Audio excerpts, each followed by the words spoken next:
Hello friends, good morning.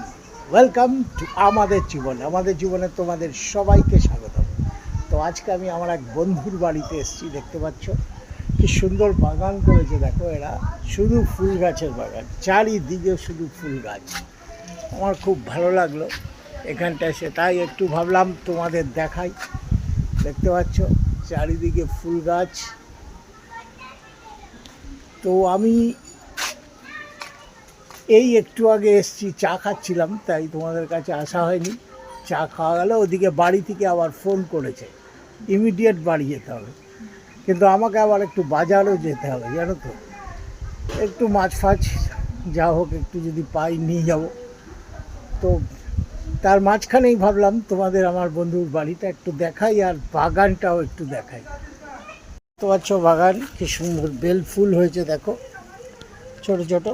ওদিকে গোলাপ ফুল, এদিকে টগর ফুল, জবা ফুল, ওইখানে আবার দেখো একটা সাদা ফুল হয়ে আছে, দেখেছো, সাদা জবা, সুন্দর বেশ, খুব ভালো লাগছে। এখানে দেখো বেল ফুলের শুধু চারা, চারিদিকে বেল ফুল। দেখো ফুল গাছ আমার খুব প্রিয় এবং অনুপমারও প্রিয়, সেই জন্যই আসা। এখানে আবার কি সুন্দর একটা গাছ হয়েছে, ফুলটা দেখো কত সুন্দর, ঠিক আছে, খুব ভালো লাগছে এই গাছটা দেখতে। তো চলো এখন একটু বাজারের দিকে যাওয়া যাক, আর তারপরে তো বাড়ি যেতেই হবে। তো পায়েলের বাবা আজকে এখন বাজার থেকে নিয়ে এসেছে এই যে উচ্ছে, ভেতরে রয়েছে পটল, আর এখানে রয়েছে ধনে পাতা। দেখো ধনে পাতাগুলোর অবস্থা দেখেছো কি অবস্থা। আর এখানে এই যে কুমড়ো এনেছে। এই হচ্ছে আজকের বাজার করেছে। আর সাথে একটু মাছ এনেছে, এই বোয়াল মাছ এনেছে আজকে। এই এখন মাছ ধুয়ে নুন হলুদ মাখালাম। আর এরপরে দেখি কেটে নেব উচ্ছে। আজকে উচ্ছে যখন এনেছে আর কুমড়ো যখন এনেছে, তাহলে একটু উচ্ছে কুমড়ো যাই হোক একটা কিছু করব। এখানে এখন কেটে রাখলাম উচ্ছে আর কুমড়ো। হ্যালো বন্ধুরা, দুপুরবেলা আমি চলে এসেছি খেতে। তো আজকে মাছের ঝোলটা আমি করেছি, একেবারে জম্পেশ কাঠিন মাছের ঝোল। মাছটা ছিল বোয়াল মাছ। তো আজকে রান্না হচ্ছে সর্ষে, কালো জিরে, গোটা জিরে, আর একটু পোস্ত আর পেঁয়াজ বাটা, এই দিয়ে আজকে মাছটা রান্না হয়েছে এবং দুর্ধর্ষ লাগবে খেতে, এটুকু তোমাদের বলে দিতে পারি। তো সবাই তোমরা এইভাবে রান্নাটা করে খেও। সর্ষে একটু, জিরে একটু, পোস্ত একটু দিয়ে, কাঁচা লঙ্কা দিয়ে, একটু টমেটো দেবে, দিয়ে পেস্ট করে নেবে। তারপরে কালো জিরে ফোড়ন দিয়ে, শুকনো লঙ্কা ফোড়ন দিয়ে রান্না করে ফেলো, দুর্ধর্ষ। তো আমার পাতে এখন ভাত পড়ে গেছে, ভাত খেতে হবে। আজকে একটু দেরি হয়ে গেছে, কারণ আমার আজকে অনেক জায়গায় যাওয়ার আছে, সুতরাং আমাকে একটু তাড়াতাড়ি খেতে হবে।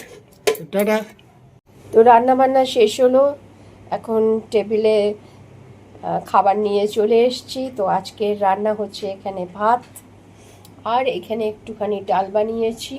আজকে অনেক দিন পরে একটু মুসুরির ডাল বানিয়েছি, কারণ আমাদের বেশিরভাগ সময় মুগ ডাল খাওয়া হয়, জন্য পাতলা করেই করেছি। যদিও আমি আবার না খুব বেশি পাতলা পাতলা একদম ভালো লাগে না, তবে হ্যাঁ মুসুরির ডাল পাতলা খাওয়াই ভালো। আর আজকে এখানে হচ্ছে উচ্ছে কুমড়ো দিয়ে ভাজা বলতে পারো, আর কালো জিরা ফোড়ন দিয়ে। আর এখানে হচ্ছে যে বোয়াল মাছ এনেছিল পায়েলের বাবা, সেই বোয়াল মাছ, এটা সর্ষে পোস্ত দিয়ে করা হয়েছে, সাথে রয়েছে ধনে পাতা। পুজো দেওয়া কমপ্লিট। মা আজকে স্নান করে পুজো দিয়ে দিয়েছে ঠাকুরকে, আর মোটামুটি ফুল পেয়েছে আজকে, আর ফল দিয়েও পুজো দিয়েছে, আবার একটু মিষ্টি দিয়েও পুজো দিয়েছে। তো এখন ঠাকুর খাচ্ছে, ঠাকুর কিছুক্ষণ নিবেদন করা তো হয়ে গেছে, এখন ঠাকুর খাক কিছুক্ষণ, তারপরে প্রসাদ নামিয়ে নেব। আগের দিন একজন জিজ্ঞাসা করেছিলেন যে পায়েল তুমি কেমন আছো। আমি আগের থেকে ভালো আছি এবং ভালো থাকার চেষ্টা করি প্রত্যেক দিন, এবং ওষুধপত্র প্রত্যেক দিনই 5 বছর হয়ে গেছে, 6 বছর রানিং যে আমার স্ট্রোকটা হয়েছে। তো 6 বছর ধরে আমি ওষুধ খাচ্ছি। তো পরিমাণ বেড়েছে ওষুধের মাত্রা, যেহেতু আমার শরীরে কিছু ডেফিসিয়েন্সি ঘটেছে, যেরকম ভিটামিনের ডেফিসিয়েন্সি এইসব হয়েছিল মাঝখানে, সেই জন্যই তারপরে প্রেশার ফ্লাকচুয়েট করতো, সেই জন্য আমাকে প্রত্যেক দিন ওআরএসের জল খেতে হয়। কারণ আমাকে প্রেশারের ওষুধ, যেহেতু এতগুলো ওষুধ খাই, সে কারণে আমাকে প্রেশারের ওষুধ দেয়নি ডাক্তার, যে কত ওষুধ খাবে একটা মানুষ। তো বলেছেন ডাক্তার, যে তাকে দেখাই আর কি, তো বলেছে যে যখনই একটু উইক ফিল হবে তখন ওআরএসের জল খাবে, দেখবে ঠিক হয়ে যাবে। তো দুবেলা করে ওষুধ, সকাল থেকে ঘুম থেকে উঠে ওষুধ শুরু হয়, আবার ঘুমাতে গিয়ে শেষ হয় ওষুধ। তো এই ওষুধের উপরেই জীবনটা রয়েছে। আর ডাক্তার তো জানিয়েই দিয়েছে, তোমাদের হয়তো বলেছিলাম যে আমাকে আমৃত্যু ওষুধ খেতে হবে, কারণ আমার কেসটা সার্জারি নয়। তো সে কারণে আমাকে সারা জীবন ওষুধ খেতে হবে। ওষুধের দ্বারাই জিনিসটা শুকোবে। ফ্লুইড মানে আমাদের শির দ্বারা থেকে তো ফ্লুইডটা আসে, ওই ফ্লুইডটাই কীভাবে স্প্রেড করে গেছে, তো এইসব ডাক্তারি ভাষা আমি জানি না। ওই আমার ব্রেনে একটু ফ্লুইড জমে গেছে, মানে অনেকটা ব্রেন জুড়ে ফ্লুইড জমে রয়েছে, সে কারণেই স্ট্রোকটা হয়েছে। তো ওটা একটা মেজর পার্ট, সেই জন্যই স্ট্রোকটা হয়েছে। তো এখন আমি অনেকটা ভালো রয়েছি। আর একজন বলেছেন যে বাবা কে জোর করে ভিডিও করা হয় নাকি। তো মা আর আমি মোটামুটি ভিডিও করি, বাবা মাঝে মাঝে করে। তো দুজন ধরে নিজে থেকেই করছে, আবার বলতেও হয় যে করো একটু, সত্যি কথা বলতে যে একটু করে দাও, করতে চায় না মাঝে যে না আমি করব না।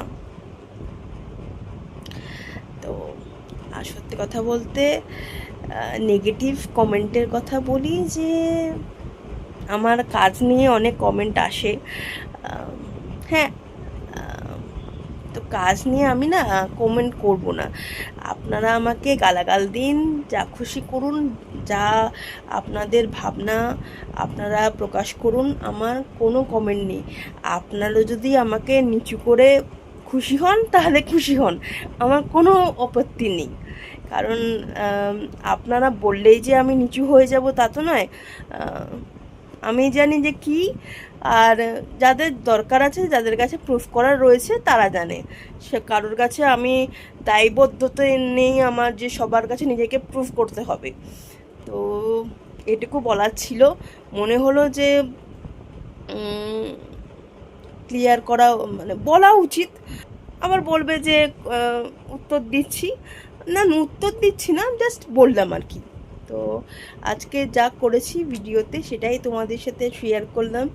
আর তো এখানেই ভিডিওটা এন্ড করছি। যদি ভিডিওর কিছু ভালো লাগে আর আমি যদি কোনো অন্যায় বলে থাকি তাহলে মাপ নিয়ে নিচ্ছি, কিছু মনে করো না, মনে হলো তাই বললাম। যদি কোনো অন্যায় করে থাকি তাহলে ক্ষমা প্রার্থী। তো আজকের মতো এখানেই ভিডিওটা এন্ড করছি। Bye bye.